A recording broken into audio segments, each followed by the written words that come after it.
decision to have a collision with my purpose. It is my assignment to be in alignment with my purpose. I'm locked in, going all out, no fear, no doubt. My God, my choice, your will, I'm all yours. Locked in, going all out, no fear, no doubt. My God, my choice, your will, your will, your will. Locked in my decision to have a collision with my purpose. It is my assignment to be in alignment with my purpose. Have a collision with purpose, 'cause you know that you're worth it, and your dream is worth capturing. If I'm not living on purpose, then none of it is worth it. My assignment is uplifting souls for the King, souls for the King, souls for the King.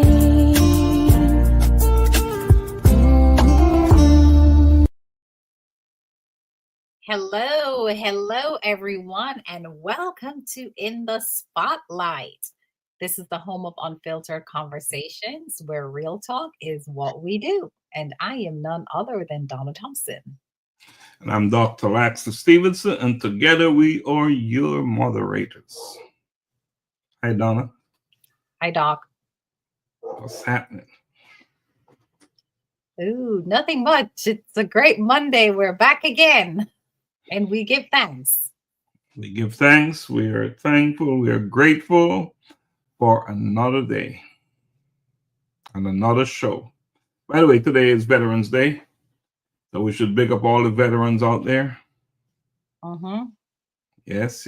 All those veterans, happy, big up on Veterans Day. So, Donna, what's happening with you? I know you've been very busy lately. What's going on with you? I'm always busy. Like, what's new, right? Just life and happening. So it keeps me busy on my toes. Life keeps you popping, jumping, skipping. When the road gets rocky, when the road is not so even, you still got to go on, right? Yeah, absolutely. Yeah, still got to have that winning mindset, that mental framework that no matter what is happening, you must continue. And that's what it's all about. So that's what A Collision with Purpose thing is all about, right? It's about focus, intentionality, reflection, introspection, knowing who you are and why you're here. That's what it's all about. So tonight we have a special guest. She's a returning resident or returning guest, whatever you want to call her, but we won't bring her on yet. Let's talk a little bit about A Collision with Purpose and the big thing that is about to go down in February. What can you share with our listeners, with those watching us? What can you share about that? Yeah, February 22nd, we're having our colloquium at the Shiloh High School, which is in Snellville, Georgia. And once again, it's going to be an evening of networking, honoring individuals in our communities that's just been, doing the work, right? Humanitarian work in various different capacities. And we just want to honor them, give them their flowers while they're here and they can enjoy it, right? So we want to recognize those individuals. And, one of I think the epic thing also, what we'll be doing is we'll be, actually, we're going to have scholarships. We'll be handing out scholarships for students as well, which, of course, A Collision with Purpose, we're very big on supporting our students and our young people. So that's going to be, a very huge part of our evening as well. Of course, the students, they do have to be present to accept their scholarships. So that is a requirement for the scholarships. But, definitely, we're inviting our students to be there as well. To just be a part of what we're doing and to see how you can align your purpose in life and just start paving that road for them. Also, we're going to have special guests from several different countries. We're going to have special guests from Jamaica. We're going to have special guests from Africa, California. So it's going to be a pack show. We're going to have entertainment. We're going to have a lot of networking and people just pouring into you. And I say it every week, but I can't emphasize enough, where I try to tell everyone this is an event where you're going to be impacted. So I encourage everyone to come there, come empty, don't have any expectations, and just kind of let the energy and the moment, just kind of like transcend into you, and you're going to leave a different person. Last year when we had our event, we had a lot of individuals who they thought they were, doing the right thing. They were on a mission to do certain things, and they left realizing that, what, there's more that I really can be doing in this society. So that's the kind of event that it is, right? It's going to make some type of a change. Something is going to resonate inside of you to do something more with your life. So definitely encourage everyone to come out. We do have our early bird special tickets that is currently on sale for $60. So you want to go ahead and grab your tickets now, because later on the prices, of course, the cost will increase. So grab your tickets now, because we do have that early bird special that's happening. And with that, you do receive a copy of Dr. Stevenson, a book that will be a part of this event, Daily Insights. And that is a powerhouse. That is a powerhouse of a book. So even if you are not there for anything else, you want to be there so you can get a copy of this book, because that book within itself will change your life.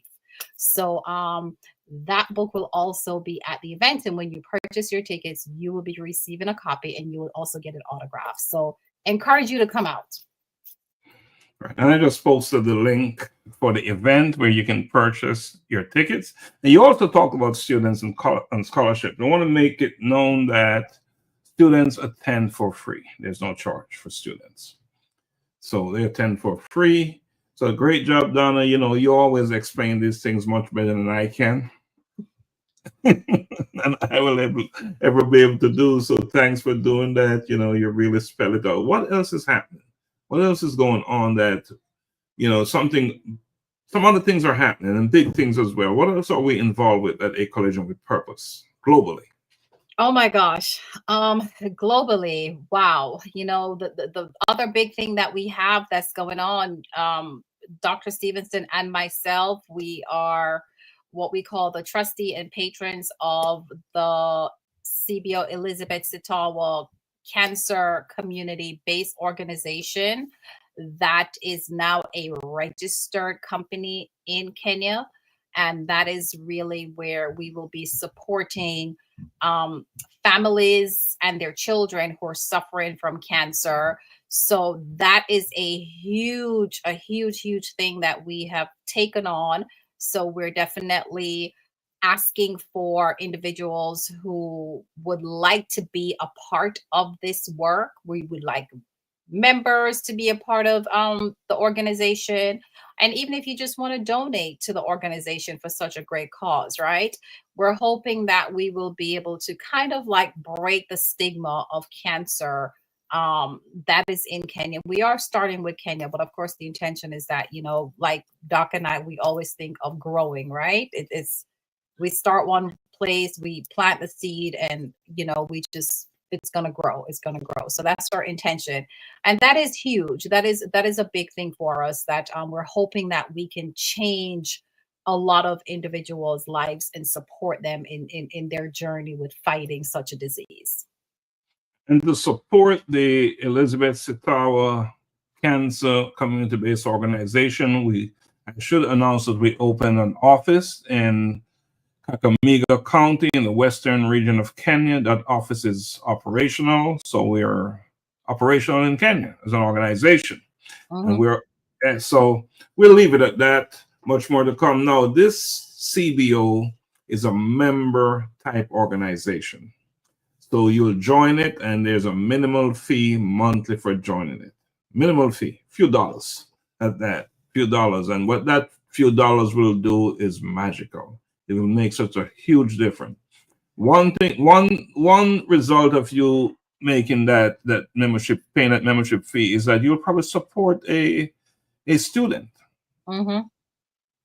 A student to go to school. So it's a big deal. It's a major give back.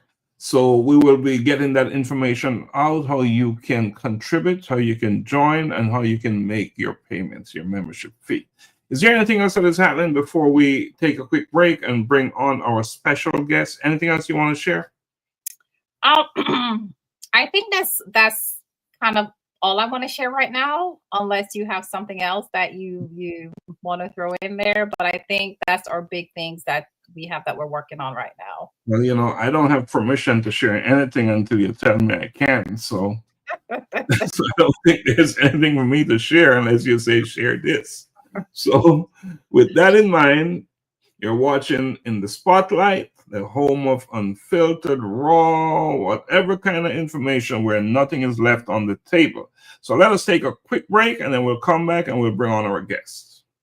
All right. I'm a boy kid, I'm a boy kid. I'm a boy kid, I'm a boy kid. I wake up in the morning and I praise the Lord. I thank Him for His protection, and I walk in His steps, declaring that today's provision is set up for me. I love God and I love my friends. I'm a bold kid. I'm a bold kid. I'm a bold kid. I put on my armor and I read His word, blessing come out of my mouth, cause I know to whom I belong. I am bold for Christ, Holy Spirit dwelling within me, carrying His presence wherever He sends me. I'm a bold kid, I'm a bold kid. I'm a bold kid, I'm a bold kid. Loving others as He told me to pray, for healing, miracles to see, knowing my identity in Christ, He is in me. I am a bold kid, He loves me, standing firm on His word, proclaiming everything I heard, not afraid because He is with me. Be bold.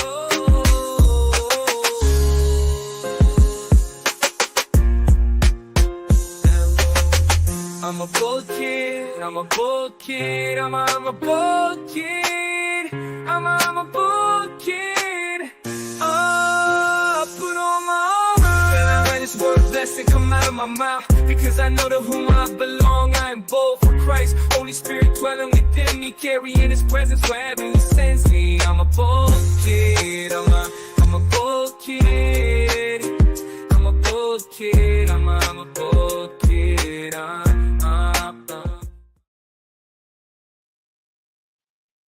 Welcome back, bold kids. Now, talk about bold kids for a minute. That thing, bold kid, is about to hit the market.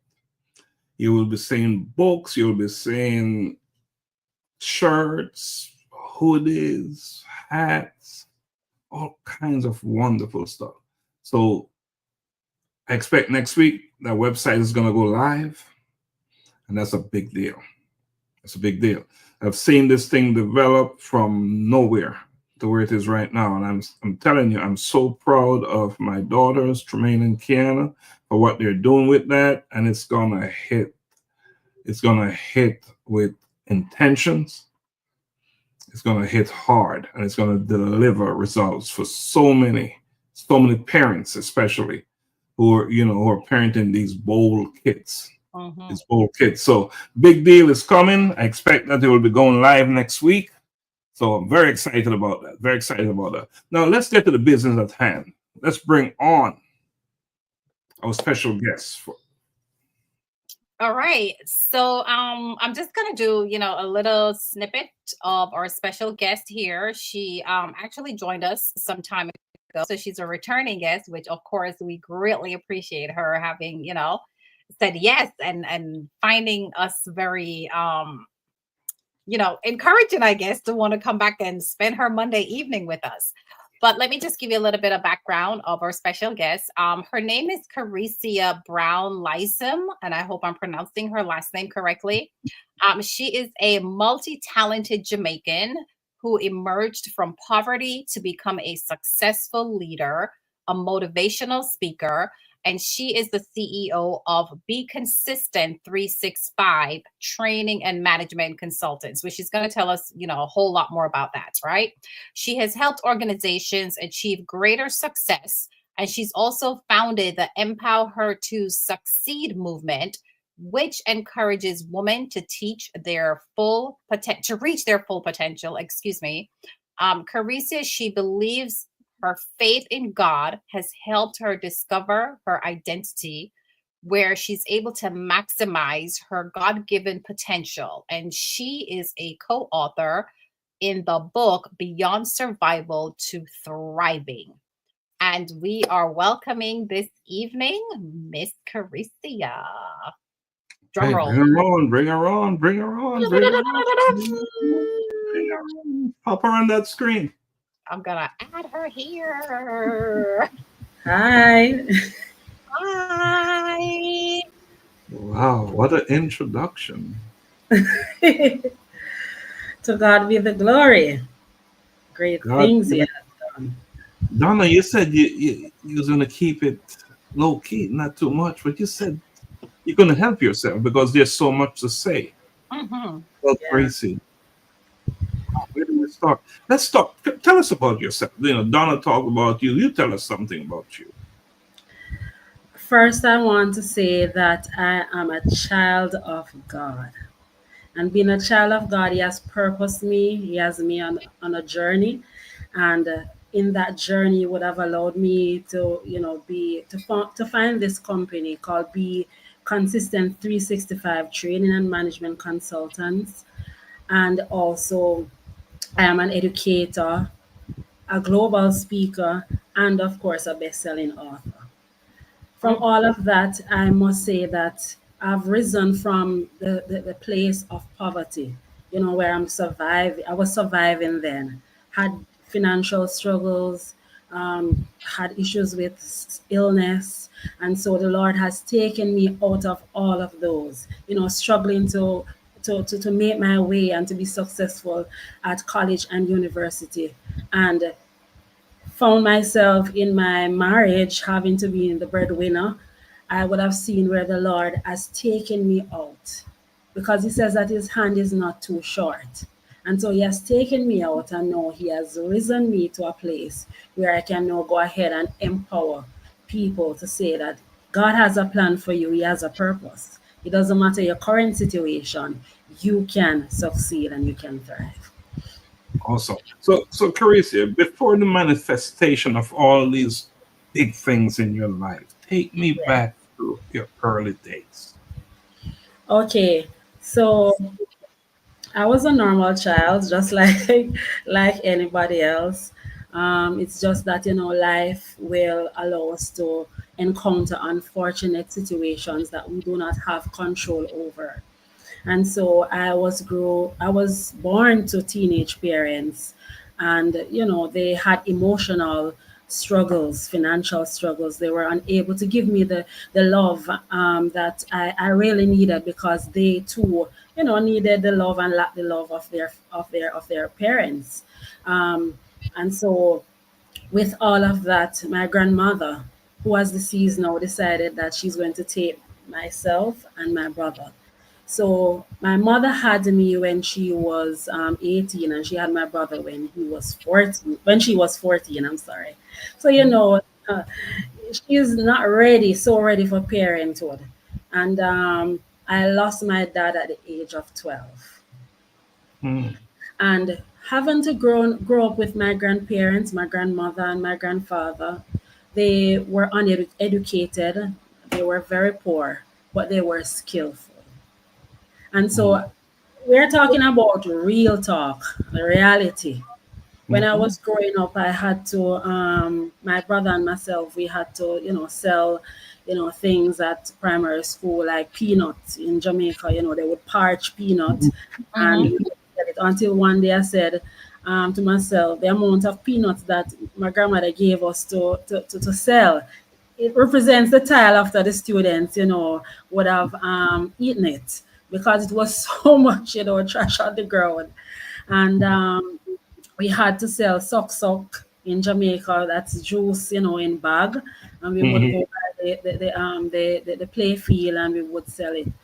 All right. So I can also remember, my grandfather was a mason, and he does construction and houses, and he had to build his own house, and we had to get the bigger stones and crack them, right? So that he could get them as small as pebbles, so he could use them, when he's making the mortar for construction. And I can remember that clearly. But with all of that, it was like God wanted me to learn, that yes, life has its challenges, but you just have to press forward. Because I've seen where the Lord Himself has taken them out of their poverty situation and would have, given them a life through their daughter, who is a nurse in New York City. And she gave them the best of life there was, allowing them to travel on ship and plane and all of that. And that was a rich experience for me. I might have had, financial situations, growing in a poverty home, but I was grown on principle. I learned how to, satisfy with the resources that I have. And because of that, I was able to just navigate through life, use the resources that I have and turn it around to make it something beautiful. Oh, your grandmother was very special, huh? Yes. Special lady. You talk about overcoming early challenges, right? Growing up with limited resources, facing hardships from an early age, and Yes. and so talk to us and tell us how these experiences shaped you into who you are today. And was there a particular moment when you felt that shift? Is there any one Okay. thing that stand out? All right. There was a turnaround in my life. And I believe that this turnaround came when I gave my heart over to Jesus at age 14 years old. I can recall that my pastor, my late pastor, she believed in me and she saw purpose in me. She sent me to Bible school from I was 15 years old, right? She paid and she sent and she said, "You have purpose." And she sent me to Bible school. But I can remember one specific time when my church, that's Deliverance Tabernacle in Duncan, Trelawney, Jamaica, uh, I was brought to a conference held by Miles Monroe at Teamwork, Jamaica. And when I went there, it's the first time I've ever, come in contact with or ever heard about Miles Monroe at age, I think it was 15 years old. And he was talking about maximizing your potential. He has this book about maximizing your potential. And I am telling you that his message reached so deep down. I was transformed immediately. I'm not joking. My whole mindset was changed. I now recognize that, yes, I have limited resources, but God wants me to prosper, right? God, you will make a way where there seemed to be no way. I have potential, right? And so when I left the conference, I invested in Miles Monroe, books, understanding your potential, maximizing your potential. And I'm telling you now, when I was in college, I read especially Maximize Your Potential, and I'm not exaggerating, because it was just a part of my it strengthened me. I read it more than 20 times, and I'm not joking, because there was always something that I needed to get from it to push me, to my destination. So I think that is the part of transformation. And I can remember I went to church one day, and when I went to church, an elder in my church, he was preaching about Jeremiah 29, verse 11, which says, "For I know the plans I have for you, plans to prosper you and not to harm you, plans to give you a hope and a future." And I'm telling you, the Lord translated it to me, right? It's like He was saying, "Look here, it doesn't matter what you're going through, there is purpose in you." I want to share this, that, the Lord has taken me through a journey, because for no apparent reason, as a child, I would just sit in the corner and I would just cry for no reason, right? I was battling with self pity, and I really did not know why. I mean, and when people, talk to me, if it hits mine, slightly, then tears would just, come from my eyes. I was battling with self pity, right? For no reason. I mean, it's not like somebody, would have, taken a stick and beat me, right? But when that gentleman preached about Jeremiah 29, and after church, when I come home every Sunday, I would listen to TBN. When I turn on the television, I saw the words of Jeremiah 29 and verse 11 just coming up. "For I know the plans." I said, this is a confirmation. And from that time, with those three encounters, I'm never, ever the same. Because I recognize that, regardless of my limitation, I'm created by God, and He has a purpose for me, and He will provide the resources.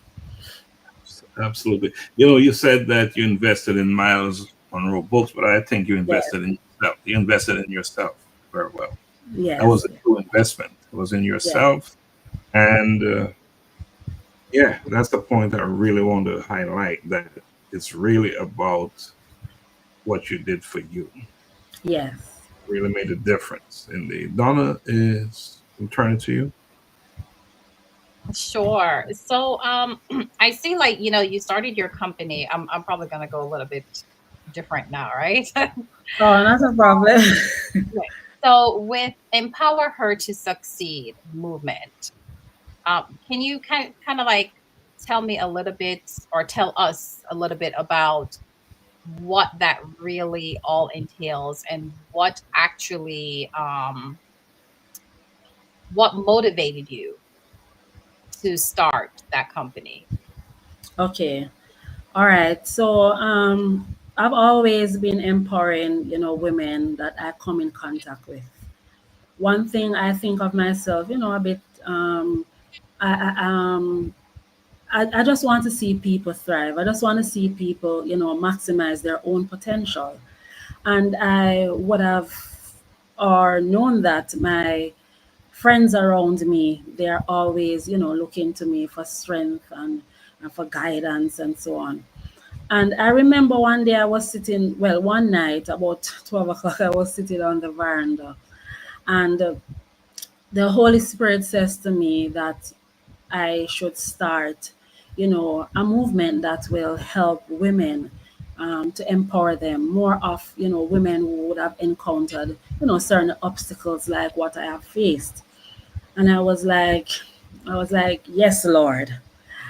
But I said, I started talking to the Lord, and when I started talking to the Lord, I said, God, this seemed to be something bigger than myself. And the Lord says, yes, that's the reason why I want you to take it up, because I've built you, I have invested in you, you can do it. And so He says to me that it should be empower her with HER, right, to succeed. And then the Lord told me about the different areas, in faith, business, career, family, health, and wellness. And right there is as though the Lord was just giving me all the information that I needed, and I started writing. But he says to me, he says, I don't want you to do things like the normal way. I don't want you to just have a conference that is going to, just share information with persons and they just leave. I want you to be active. So even before a conference or a webinar or so on, I have a group of women that I want you to help. I want you to help them from nothing, right? So that they can see that they too have potential and that they are able to maximize their potential. I must say to you, that I said, okay, Lord, I'm going to do it. Right? I've always done things, but this one seems a bit bigger than I am. Right? Because the call, the call, when the Lord have a call, has his hand upon you, it can be very heavy, You started collision with purpose. And I'm sure that the Lord would have allowed you to develop that brand. But I mean, it was a heavy call.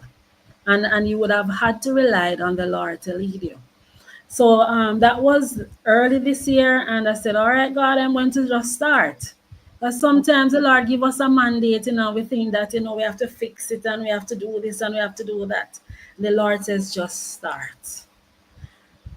What I did is that I just, started doing up my flyer and everything, writing out the plan, um, talking to the Lord, is this what you want me to do, and so on. I started.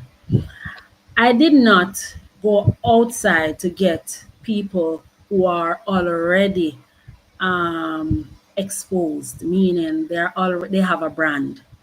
What I did, I started with persons around me because I said, you are able. I identify their purpose, and I said, you are able. I have a friend in Georgia, and she says, I'm not a speaker, but I said, you have purpose.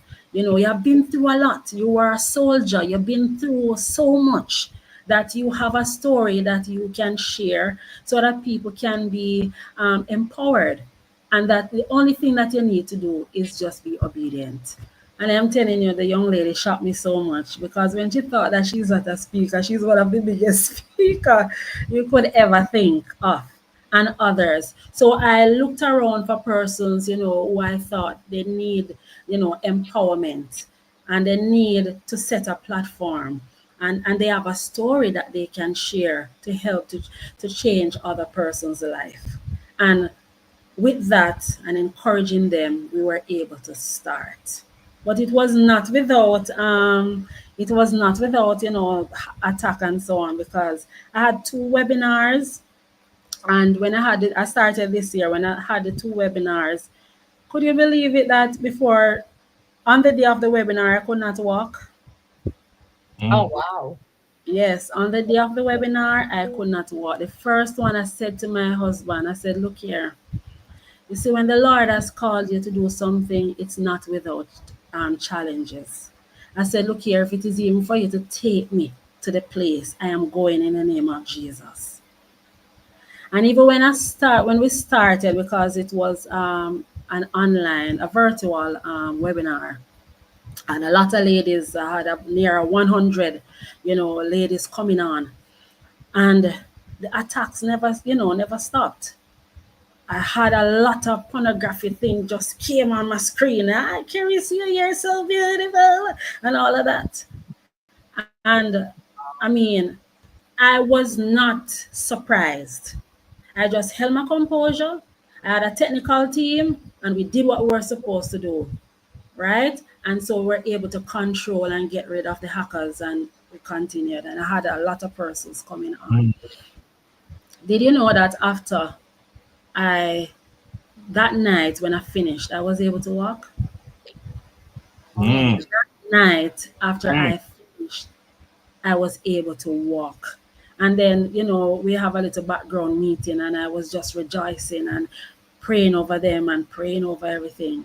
You see, when I Wow. was about to do the other series, it's like the attack came on again. And I said, not this time. I said, not this time, because there are women out there. right? That needs to be empowered, that needs to be strengthened. And I'm telling that the Lord, He delivered me. So right now, I am working on identifying women who would have had similar situations, you know, women who are um, facing a lot of obstacles, not being able to start their business, not being able to navigate through marital situations. They might not have a website, might not have a logo, need some help, need knowledge.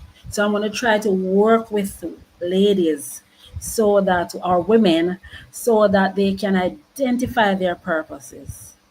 They might want to go back to school. And these are things that I've been doing, but I mean, the Lord is saying, do it official now. Mm.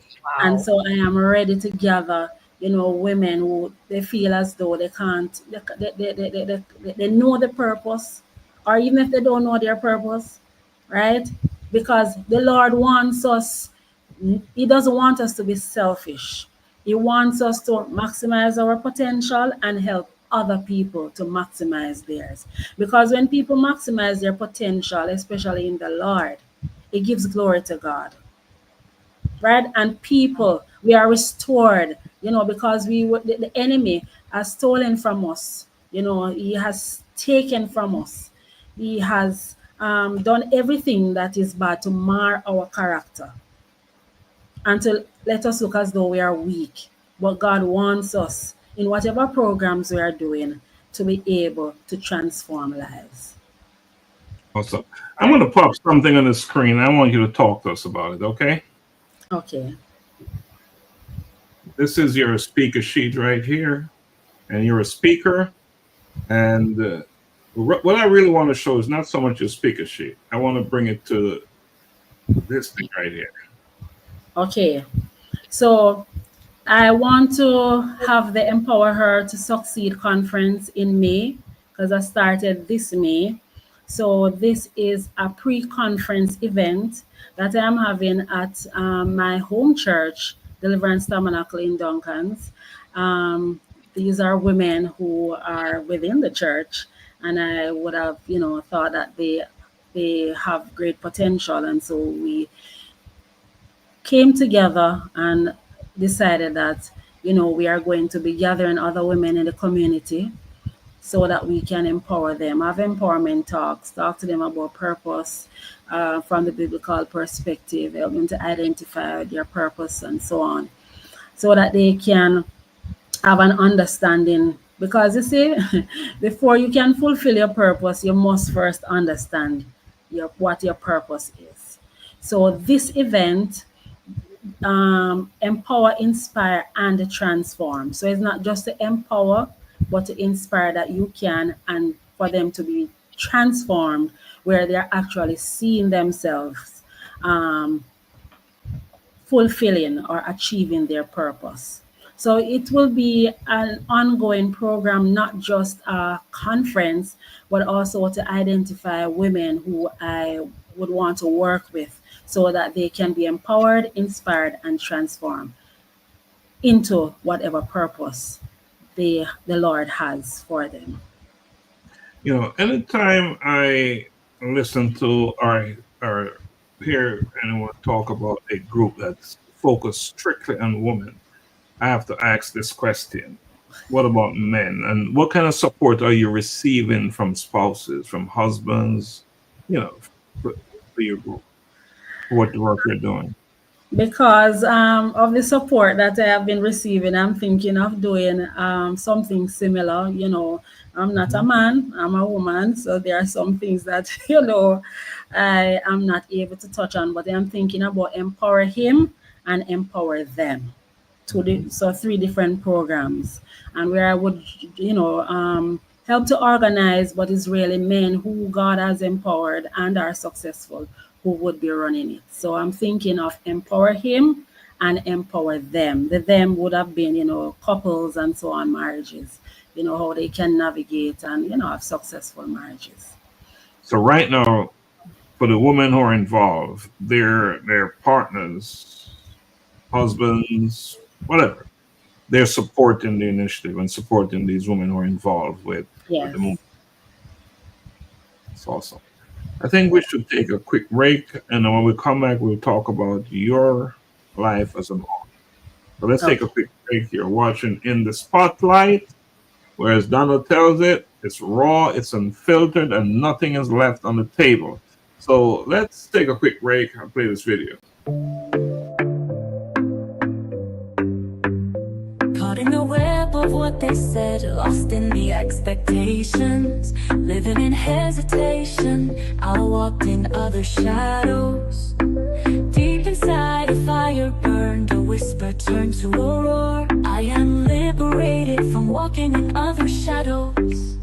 I walk in my authentic self, breaking chains within. From the shadows to the light, a new life begins, shining so bright. Society tries to mold you into someone you couldn't be, fighting through the darkness to find the real me. No longer bound by others' rules, let your spirit soar. With every step you take, you are stronger than before. I am liberated from walking in other shadows.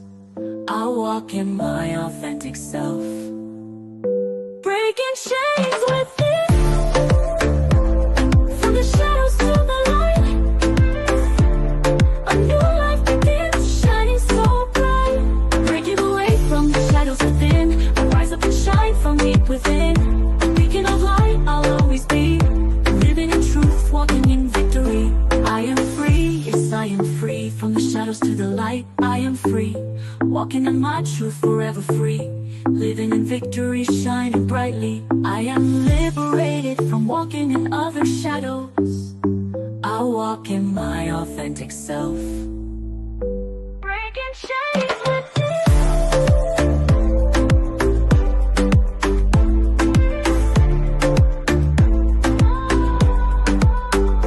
Breaking chains within.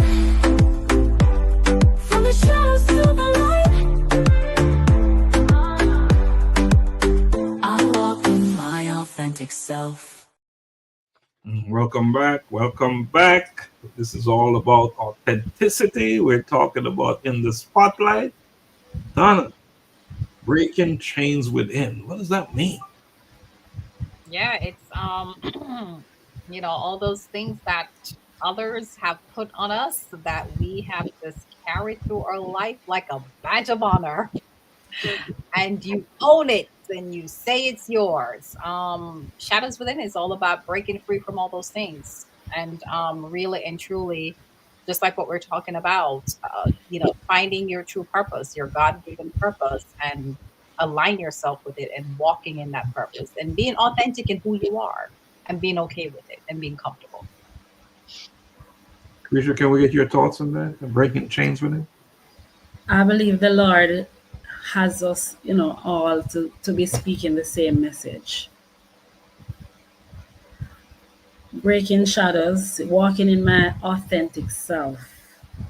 We speak to purpose. We speak about purpose. Many times we don't find our purpose or know our purpose because we're not walking in our authentic self, right? We're walking in the shadow of ourselves. And so, God, I believe, we have the same message somewhat. It might be from a different direction, but we are all speaking the same thing because we want people to be able to identify their purpose and to fulfill whatever their purpose is. All of us have purpose. It doesn't matter where we are from, who we are, whether we are rich or poor. Even some people, children who are grown up in rich families, they might not feel as though they have purpose because it doesn't matter where you are from or who you are. You have to overcome, or you have obstacles that you will face that you have to overcome. And so we have to walk in our authentic self. But how do we do that? How can we do that?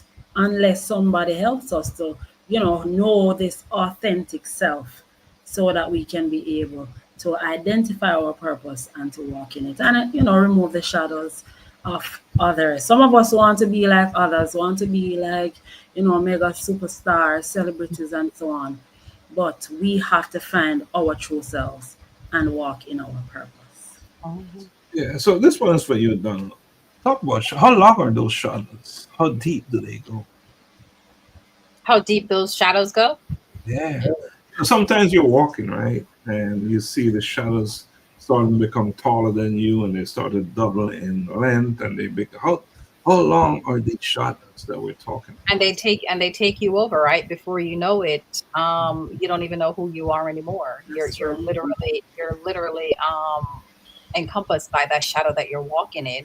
And it's when you talk about shadows, you're talking about um foundationally, right? Yes. From the time you're young, um, whether it's family or whatever, they have certain expectations of what you ought to be and where your life should the direction your life should go. So from the time you're a child, really, you're being molded potentially into something that or someone that you really were not necessarily created for. A Mm. lot of times, sometimes when we have children, we don't look at their natural gifts and talents that they were blessed with and hone in on that and develop those things and use that to direct them in the right direction. Sometimes we, look at our children and say, "Hey, I want you to be like this one over here and be a lawyer, or you're supposed to be this, or you're supposed to be that."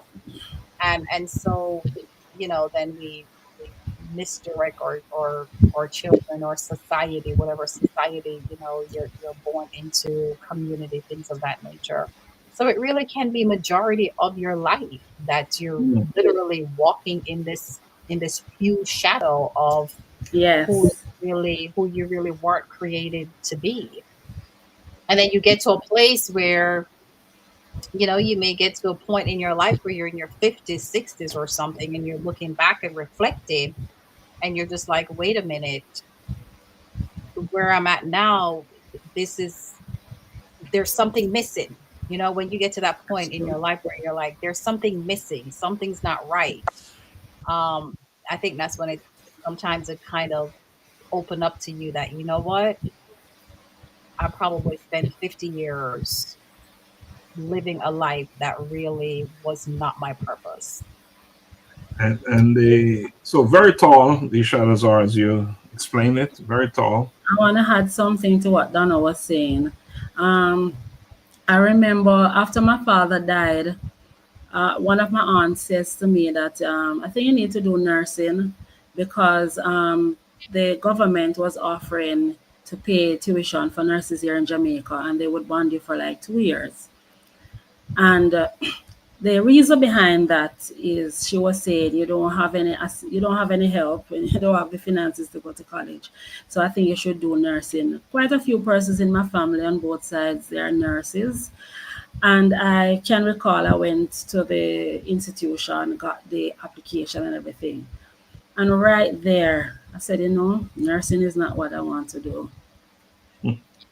Nursing is not what I want to do. And I can recall once after I finished college, I was faced with unemployment for 2 years.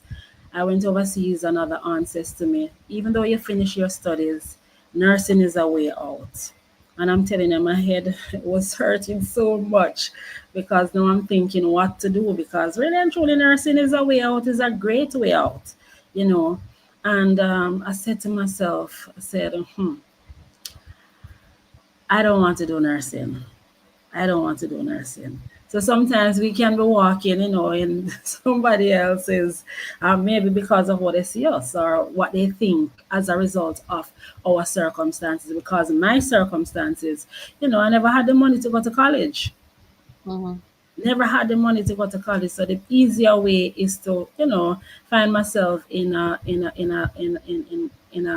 program that the government will be sponsoring. But at the end of the day, that's not what I wanted to do. Teaching You was what I wanted to do. you certainly break free the chain within. So Yes. you're an author. Kereisia, you're an author. I'm going to bring your book up. It's called Thriving, and I want you to talk to us about what this book is all about and your story in the book. Okay.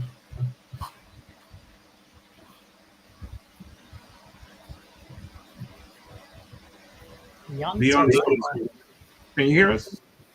Yes. Yeah, let's talk to Okay. us So about survival to thriving. Tell us about your role, your story in this book. okay, so it's 16 of us. Well, it's a bestseller, Amazon bestseller book. It did well, and so the stories are rich. The stories in there are very rich.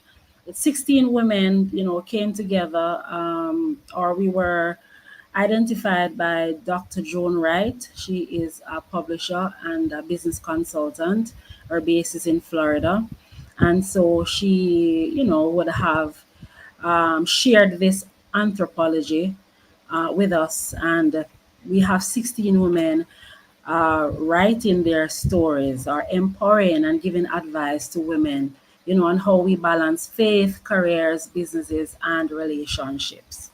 And so it's segmented where in the book, you have women, being single, and they share how they balance their career, faith, and business. While you have ladies who would have been married, and so they share on how they balance faith, career, business, and relationships.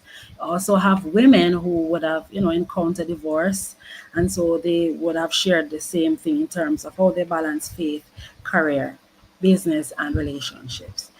I was, based on what I wrote, my chapter was described as marriage is honorable. And I shared about how I navigated through my struggles and how the Lord would have allowed me, to get married. And a lot of persons, are excited about getting married. But sometimes immediately you're plunged into a situation that the excitement just you're blown away. And so I was plunged into a situation where I found myself becoming the breadwinner for my family. It was never an easy task, but because I vowed a vow and I knew that my husband, he loves me and I love him, and his business failed terribly, I had to stay my course. I didn't give up on my family. So I spoke about marriage in terms of God having a purpose for your marriage. And so if you're going to, thrive in your marriage, then of course you must have faith in God. And having the faith, and when the rubber hits the road, you must have a strong support system. Because if I never had a strong support system, I could never be talking about, surviving from being a breadwinner to thriving. It could the story could never be a successful story. So I hail all my family members who really stood with me. It does not mean that there were not times where they didn't feel as though, somebody saying something. But guess what happened? They stayed the course, and I really want to give God thanks.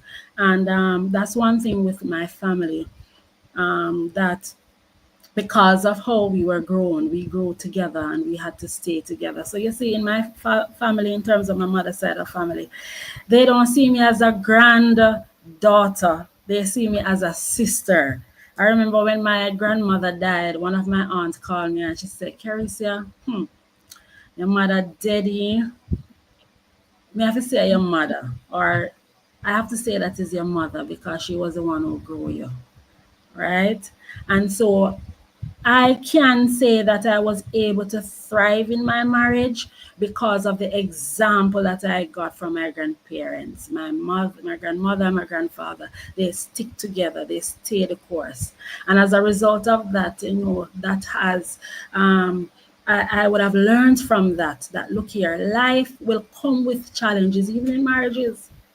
But guess what happened? I have to stay the course because there is a beautiful picture at the end of the silver lining. And so I wrote about surviving in your marriage and balancing your faith that you have to have faith, when you meet upon the obstacles and every aspect of our lives. You will have obstacles. It's not just marriages that have obstacles. If you're on the job, you will face obstacles, Mhm. right? And so you have to find a way to navigate around it and survive until you reach that place where you're thriving in it. So I was really encouraging women that if you find yourself at a place, don't give up. You must have faith in God. You must have a strong support system, friends, families, whomever it is. That because there are times when you say the cookie gets crumbled. I mean, I've cried out so much to the Lord and I've said, God, you got to help me through this, right? And there's one other thing is that you have to communicate with each other, right? Even though I found myself as the breadwinner, I still respected my husband no matter what because he's still the head of the house.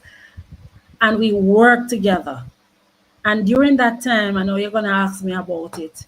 When I had my son, I nearly died. I lost 3/4 of my blood. And Mm. in all of that, if my husband had, a pressing job, I wouldn't, because where I was living, I lived like 3 hours away from my hometown. I never had a lot of friends in the community. And so my husband, he stood with me. I nearly lost my life. I could not find any blood in Jamaica to give me. And so my husband became my caretaker. He did an excellent job. So all the men out there who is taking care of their beautiful wives, just continue to do what you're doing, right? There's always hope. And so I can say that though I was detoured somewhat, I'm back on the highway and I'm navigating and I'm thriving. Mm. Thriving Wow. indeed. You you do so many things: family, faith, career. Let's talk about how you balance these things with all these different competing interests. Your wife, mother, entrepreneur, and what advice do you have for women striving to achieve similar balance? You must have a plan and you must have a schedule. And with that schedule, sometimes, or I will encourage you to delegate responsibilities to people, who are in your support group. So you have to create a system. You must communicate so that people have an understanding of what your vision is, what is it that you are doing, so that they can share in it. So if you don't do any of that, you're gonna feel like a chicken without any feather, because you're not going to be able to accomplish or to complete the task that you set out. So you must have a plan. You need to have a schedule, and you really need to get some help. You can't do without the help. You need support system. So support system is key, and I imagine that your husband is a Yes. key supporter. Yes, and I have friends who they're always, they, I have a good relationship with my friends, and that's one of the things, sometimes, and I want to say this to persons who are hearing, sometimes the Lord take us out of our crisis, like for me, my poverty situation. There were some persons who stood the course with you, they stood with you, they held up your hand, they were there in your ears motivating you. Never leave them out. It doesn't matter how high you rise in life, those people, you're still gonna need them. They are a foundation. They understand when you are weak, they understand when you're strong. They will be there, to dry your tears, and they will say to you, go on, wipe your tears, put on what your shoes, stand up, keep going. So I want to Mm. say to us that once they have the right spirit, your foundation, never leave them out. The conference that I'm going to be having, the mini conference, I have, some ladies on it. They have been, a part of my foundation. And so for me, I am still ensuring that I stay with them because they understand who you really are. Sometimes we meet new people and we think that they understand who we really are. They don't really understand who you are. And if you're not able to discern rightly, you won't even recognize that sometimes people, they are just attracted to what's happening in your life. But the real people in your foundation, once they have the same attitude, right, and they are still for you, never you leave them because you're going to need them. They will still cheer you on and they will still say, go on, fight on. They have seen who you really are. They would have seen the purpose that is in you. And so you still need them to go on so that you can continue to be successful. Donna, Wow, I great see, advice. I see you're getting ready to say something. No, I mean, I just think, that's, I mean, the, that's what she's saying, like the words of wisdom, right? You know, is really, really remembering those people who were there for you, Yes. those foundational people. Because Your sometimes your day one. Day you're one. right on Yes. time, Day your day one. one. Yes. Because sometimes, some of us, we get successful and we forget, you know, we forget where we're coming from and the people who were there Yes. for us, Mhm. right? Because now we think we've outgrown them, but I mean, that's really some, words of wisdom, because you may be up today and you might be right back down tomorrow. That's true. That foundation is still there. And I've witnessed it in my life. I've witnessed it. I mean, just a simple call, because we get busy because, your life is being transformed and you're doing this, you're balancing faith, balancing business, balancing marriage, everything. You might not talk to these people every day, but Hmm. don't forget them. Because they are the ones who are going to call and say, how are you doing? Or text you and say, continue, fight on. Remember, you can do it. You might not talk to them every day, I, but you I must maintain the relationship. I believe they're the ones that really care how you're doing, because people Yes, hear how you're doing all the time because something to say. Right. It's an easy thing to say, right? You run into somebody in the street, you don't even care about the answer most of the time, right? right. You know what I mean? But you ask the question because that's what we do. Hmm. But the ones who really care and is waiting to hear what you have to say, those are the ones. Those are the And ones. and one other thing, Doctor, actually, if you have found yourself, at a higher place in life and you're very successful, the people who care, if you can do something, to elevate them, help them. Well, Help them to grow, just as how you are growing. Help them to grow. so Because you know what? They will always be there for you. So help them to grow so that they too can see, their potential. They can maximize it. Donna will tell you the whole idea behind a collision purpose is just that. Hmm. We don't believe in kicking out the ladder. We believe in building Yeah. ladders. That's what we do around here. We build ladders for for people to climb past us. Yes. We love to see when they go and just doing much better than we are. And we'll say, Yeah. have fun. Just help someone along the way as you grow. So we understand that, we get that. It's about building ladders and not kicking them out. That's That's true. that's what we do. Donna, I know you have a question. Yeah, I want to ask you something, because I see that you had an initiative that you work on, journaling to heal, right? Okay. Yes. And um and I know it's probably geared, once again, towards the woman, but I want to understand, tell us, like, what really inspired journaling to heal, and how that has helped individuals in your circle that you've probably introduced this to, and even for yourself, if you've used this strategy to help yourself to get through some of those difficult um paths that you may have had in your life, and how that has helped you. Well, over the years, I think that's my number one strategy. I just write everything out. Everything that I'm going through. If my day went well, I would, reflect on it and just journal. Just journal. I remember I went back to my my home, my original home, and I was going through some books because my grandmother always said, "Man, you have so much books in here. You seem like you're turning here into a library." But she didn't know that, the introduction to books. In the past, God was so good. I was working at a library. That's the Falmouth Library, Trelawney Parish Library in Jamaica. And during my time there, I was in charge of processing books, and when we get the donations, I don't know if it's because of what the Lord was doing, but most of the books were motivational books.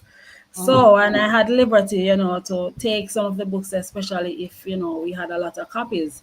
And so I would just turn my grandmother's house into a book, like into a library, right? And I have used that method. It's not anybody told me that I'm to do it, but I just found that it was therapeutic, Mm. right? And then I would have, even today, a friend of mine, she was like, she's in New Jersey. She was like, Kereisia, I'm going to take up my book and I'm going to write. I'm going to write everything. I'm going to write out everything. I said, go girl. That's a great strategy. You just got to write because it's a process and it helps you to be organized, organize your thoughts. Because sometimes, our minds is just in a place of chaos.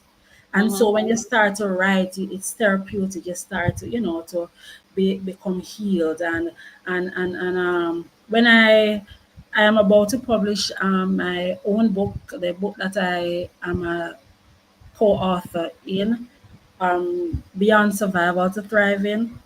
I'm a co-author, but I have been writing a book for maybe 10, 15 years.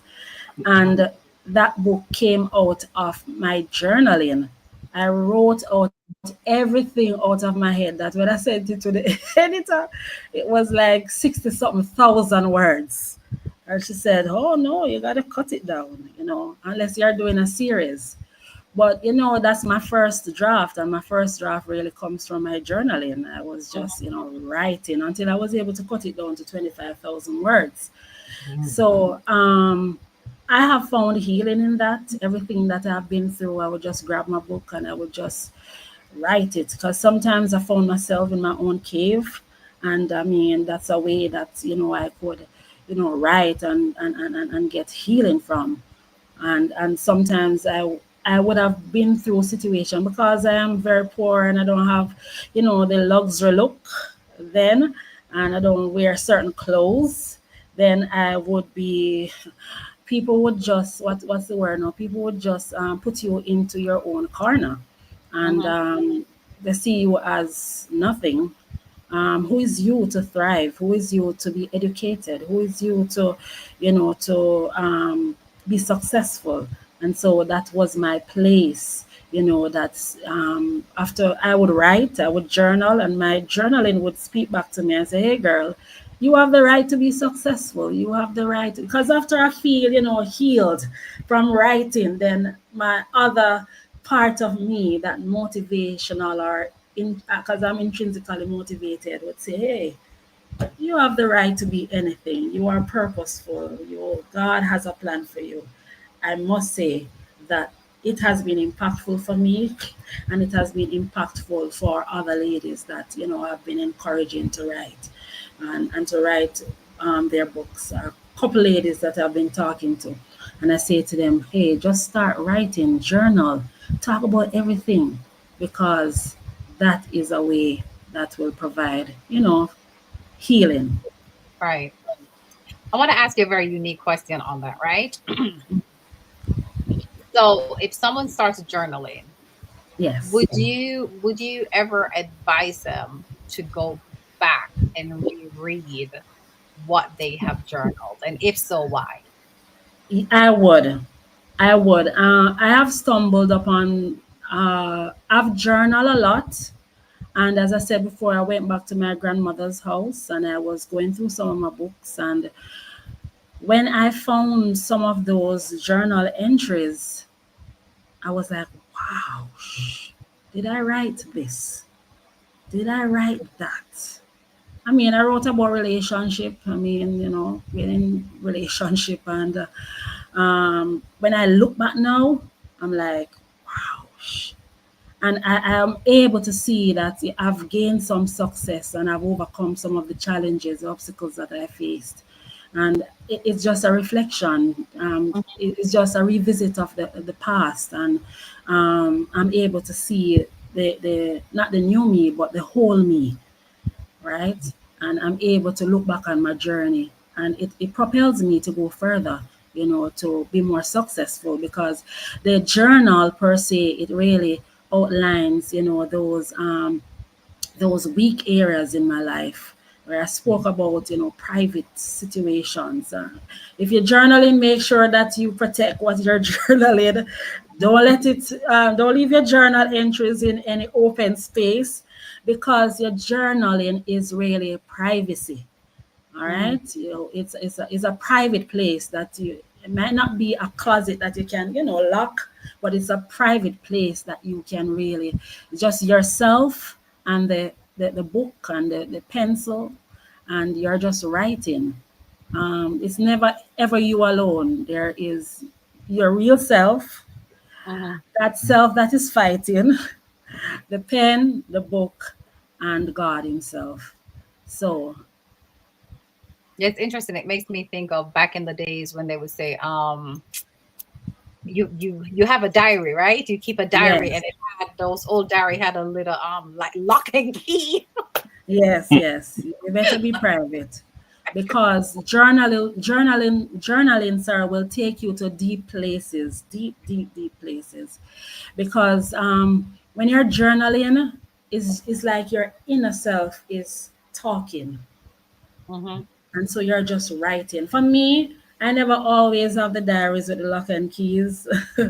um, because of my situation then, my brother was always out, working on trucks and so on. I'm always there by myself. My grandparents, they are there by themselves. So I'm always in my room by myself. And I mean, I never had people coming into my room like that. So anything that any paper that I got, I just wrote, how I felt. Mm.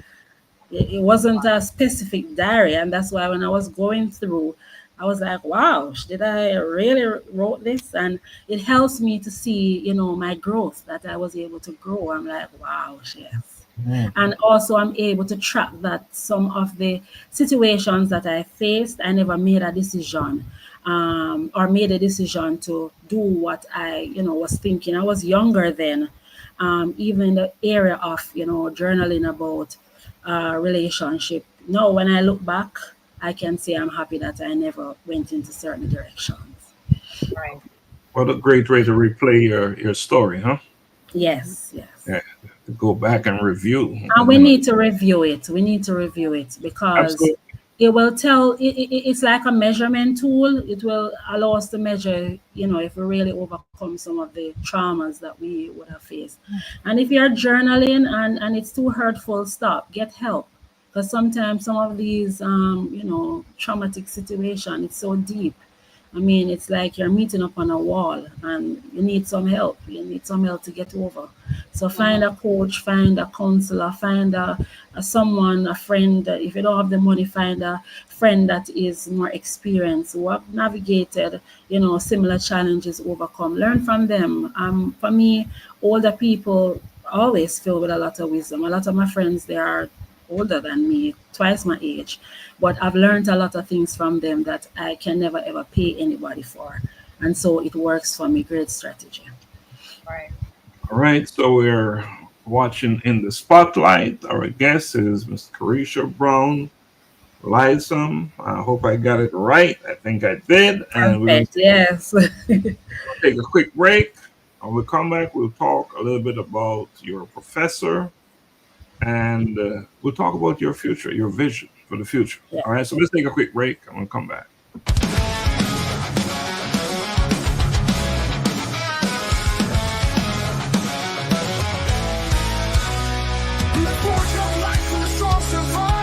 Adrenaline's written of hearts that strive. Through fire and flame, they find their way, becoming iron where courage holds sway. Becoming iron, with heart forged in fire. Tales of courage and conviction rising even higher. Displaying strength in the fiercest fight. Becoming iron, shining in the night. Faces the darkest night. The empowered man fights with all his might. The resilient man stands unwavering and strong. The inspired man knows where he belongs. Together they rise, conquering fears. Becoming iron through trials and fears. Becoming iron with hearts forged in fire. Tales of courage and conviction rising even higher. Displaying strength in the fiercest fight. Becoming iron, shining in the night. Becoming iron, shining in the night. The brave man faces the darkest night. The empowered man fights with all his might. The resilient man stands unwavering and strong. The inspired man knows where he belongs. Becoming iron knows where he belongs. Becoming iron, shining in the night. Becoming iron with hearts forged in fire. Tales of courage and conviction rising even higher. Displaying strength in the fiercest fight. Men becoming iron, shining in the night.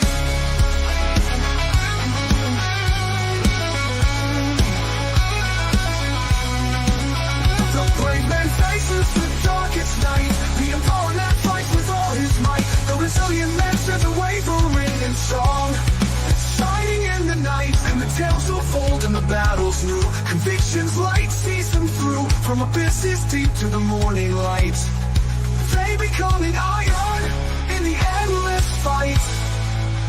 Becoming iron with hearts forged in fire. Tales of courage and conviction rising even higher. Displaying strength in the fiercest fight. Men becoming iron, shining in the night. And the tales of old and the battles new. Conviction's light sees them through. From abysses deep to the morning light. They become iron in the endless fight. They become iron in the endless fight. Tales of old and the battles new. Conviction's light sees them through. What can I say? I have to learn that song, you know. Becoming iron, shining in the night. See, it's a lifestyle, right? Yes, it's a way of life. Yeah. It's a way of life. Men becoming iron, right? A resilient man, son, unwavering and strong. But that's a beautiful, book. It's I think it's gonna do great things. It's going to transform not just some lives, but all lives. Because I think the common obstacle that human beings face, is with themselves. So I think that's a great project. Congratulations. Thank you. Yep, it's a project that we will be announcing at the colloquium. Daily Insights Unveil Your Odyssey to Find Purpose. Right, Donna? Yeah. Please, you gave me permission to do it. Donna got to sign off on everything. Donna is the glue. She set the standards around here. All right, so let's get back on it. You're watching In the Spotlight, the home of raw, unfiltered. What do you say, Donna? Unfiltered. Nothing left on the table. Today, our guest is Miss Kereisia, and she's been just sharing information with us and giving us all kind of goodies. And you know what? One thing I want to ask you is, you're doing so much, but what's in store for you in the future? Where do you see all the work that you're doing going? I see myself in the global space. I think the Lord has given me the capacity, and with more, you know, learning and growth and networking, partnership, I will be, like a soldier fighting, poverty. I consider it to be, as I said, that it's second to sin, and it's robbing humanity somewhat. So I believe that, and I know that I will be a part of the initiative to change, fighting in the night, and shining and helping others to being the iron in the night. Okay. So I see myself in the global space. I currently, have I work with the government, the Ministry of Education here in Jamaica. I see myself where I will be helping where the needs, the demand is, wherever the Lord leads. I just want to be able to give hope to young people and adults who, think that, they need a second chance to life and to find themselves. So wherever the need is, and I'll be creating some of the solution for some of the needs. I don't have the eyes, for all needs. I'm not able to see everything, but in terms of partnership and so on, I see myself on the global space, or in the global space, helping to eradicate poverty so that people can be successful. They can maximize their potential. You know, talking about poverty, you've said that poverty is second only, but like second to only to sin is a powerful weapon against humanity. Mhm. And so it's I'm not surprised that that's where you're heading, Yeah. and you're already in the global space, by the way. You're already in the global space where you can see you just growing and blossoming and just doing awesome stuff. Don, I'm going to pass it to you because I know you have a question for Kereisia. Or Donna looks like she have a lot of questions for me. Go ahead. I'm here. I'm made for it. So let's go. So, I know that, Doc asked you that question, but, you know, I know you want to, you already put it in the atmosphere that you want to be in a space where you can, you know, help to fight poverty, right? Um, Based on what you see that is happening. Is there anything that you have, um, that you're working on currently to, um, bridge some of those gaps in the areas that you currently see where you are? Do you have things in place currently? And if so, can you kind of tell us about that? Okay. One of all right. So I'm just waiting quickly to publish the book that I have because it's really sharing strategies on how I was able to fight poverty and being successful. I was able to earn my master's when I was 27 years old without money, somewhat. I never had a source. Mhm. Um, so I am now working on a plan where I want to, retrace my step through my all the schools that I have been. I've been to William Knibb Memorial High School. I've been to the Michael University College and also the University of Jamaica, University of Technology Jamaica. I'm sorry. So I am working on a plan where I would want to be able to find young people who are currently facing similar situations that I have faced in the past, and provide offer scholarships and coaching for them, mentoring them, and helping them to overcome the hurdle of poverty. So I'm working on that, and I want that to kick off next year.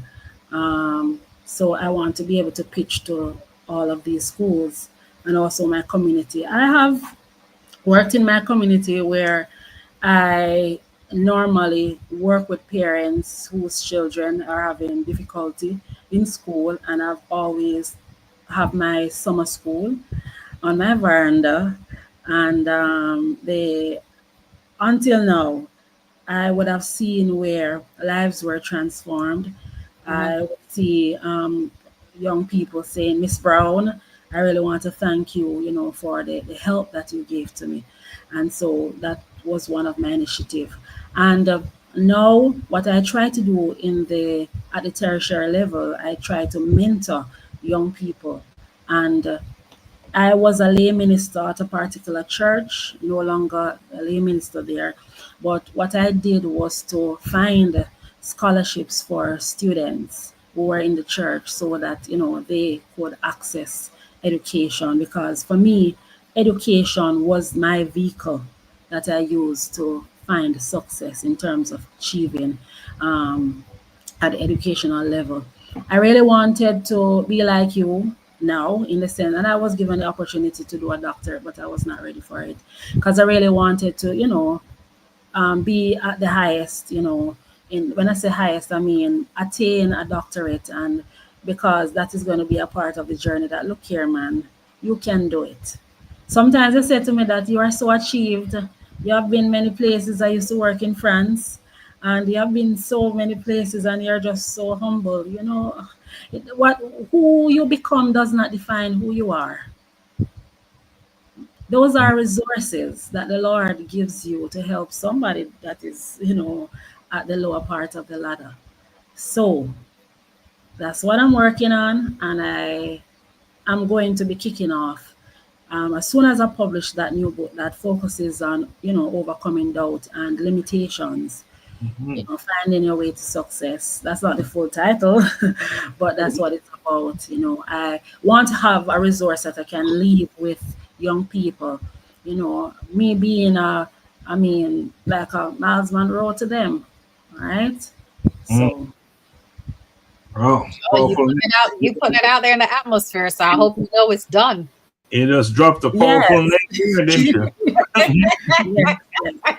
Yeah. I want to do that because my poverty did not start with me. My grandmother, she she was uneducated. My grandfather was uneducated, um, and my grandmother, she grew up with her grandmother for a short time, and she would say that the one person who was there for her died, and she never reunited with her mom until 60 years after. Wow. Mm. Oh, big stuff. I Big had stuff. to deal, I had to deal with that, because I mean, it was something that she carried, and it's a sad story sometimes when parents, they do not stand with their children, and then 60 years after you're looking for them because now they're successful, and you want them to buy you a stove, and you want them to buy you a bed, and I mean, look after your children. If you have the capacity and you're able to, and if you don't have the financial resources, make sure that you find some time. My mother never had the financial resources, but she was always there. And I don't blame my mom because she was a teenage mother. And so I'm so happy now that, the Lord gave us the second opportunity. Because my mother is one of my biggest supporter. Financially, many times as an adult, I had to depend on my mom, and she played the role, finding herself. She played a role. We can always call upon her. You talk about your moms and you talk about your grandmother. What I would like for you to do right now, I'd like you to get up into the camera and I want you to reach out to one person who you want to say thanks to for whatever it is that you do in life. One person. I want you to One say, person, I have several persons, but one person I want to say thanks to. And I'll say thanks to my grandparents. Thank you. That's one. They're deceased, so I guess you'll give me another chance to say one more to people who are alive, right? one person. And I want you to yes. talk to them so they can hear you, tell them how you feel, show them how you feel. One person. I want to thank my aunt in New York City. Her name is Sandra White. She was the. I want to thank you, Auntie Sandra, because you helped pave the way. She was always a support system that I could look on. that I could depend on. And so I want to thank you. If you can hear me, I want to thank you. Yeah, I want to thank you. Mm. Your We don't grandmother cry is because, also we don't hearing you. cry because we are weak. You know, sometimes it's some like a reflection. But Right. she paved the way for our family. Mm. So Yeah. it's a sign of strength you're showing, by the way. Yeah. Strength. Now we're getting ready to we're drawing down on time. You know, we wish we could stay Yes. here forever, but this is what I would like you to do. Talk to us now. Your life story. I want you to sum it up. Your life's purpose in one sentence. My life's purpose is to help anyone that is facing poverty to be able to share with you strategies on how you can overcome poverty. You don't have to stay in your situation. There is a way. There is a way. And you can maximize your potential. So I want to say to you, if you have limited resources and you want to be successful, but you don't know how to, there is a way. And you will find that way. And with God, you can find that way. And with people like us, you will be able to make it. Donna? I'm about to say amen. That's what was coming out of my mouth. Yeah. Well, that's quite fitting.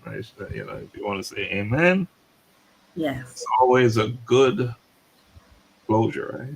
Mm-hmm. Mm-hmm. Wow. Kereisia, you know, I don't know if you want to add anything else. If you do, we'll let you do it now before we close. You know, is there anything else you want to add? Something I you just want want to add. I just want to add that you are able to make it. Do not let your limited resources define who you are. People defines who you are. Some of you, you don't even realize that you're beautiful, but you are beautiful. You are a beautiful soul. You are not less than anybody else. Don't look on a person who is rich because they are limited while they are rich. You might not have the financial capacity, but you are rich in terms of other resources. Tap into those resources that you have, perfect them, and use them, and one day your gift will make room for you. Mhm. I'm I about thank to you for I thank you. thank you for that. And I want to add to what you're saying that understand that you're significant, Yes. you are of value, and practice self-compassion Yes. and see each day as a blank page for you to write your story. Don't let yesterday bog you down what didn't go right, what went right. Today is a new day for you. It's a new page.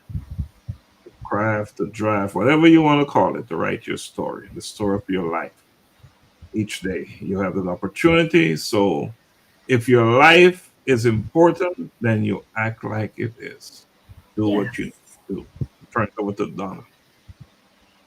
And I'm just going to say, know that you are purpose for greatness, even in your downfall, your obstacles. They are all set there for you to achieve what you are here for and you are purposed to do. Continue the path. You're And the best. while continuing the path, I'll just use the name of your organization. You will collide with purpose. So yes. Yes, indeed. All right. So, Kereisia, we really appreciate you coming on and for blessing us with your knowledge, your insights, and just adding value to what we do around here at A Collision with Purpose. Really appreciate that. And just continue to do what you do. Thank you. Even when you don't feel like doing it, even when you're feeling a little bit off. Yes. Don't let anything deter you. Don't let anything stop you. Let the purpose that you're all about your work. Those who your work is supporting. Let that be the thing that keeps you going, drive you, even when you feel a little bit off. So Thank you. it's not about you; it's about the work that you're doing. Yes. Right, Donna, can you take us home? Sure. So, thank you once again, Kereisia, for joining us. We appreciate you greatly. You have left us with a whole lot of jewels and wisdom. So, I hope that our listeners who joined us this evening, I'm hoping that this has resonated with you and will just set the stage for you to have a wonderful week. But I do thank you for spending your Monday evening with us. We do appreciate it greatly. And once again, for all our veterans that's out there, happy Veterans Day, even though I know the Would be fight is me. over. Doc, happy Veterans Day. We thank you. We appreciate you for your service. We appreciate for your selflessness that you've just done the work and protected us, right, so we can live in a safer world. And definitely have a wonderful rest of the week. Be safe out there, everyone. And I'm going to ask us all to do one act of kindness starting tomorrow. Just pick a stranger, someone that you don't know, and just do something kind for them. And with that, I'm going to say have a wonderful week and a wonderful Monday evening.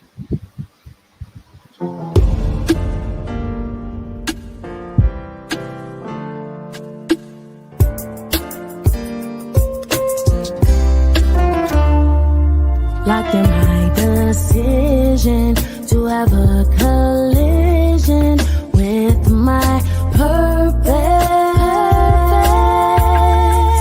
It is my assignment to be in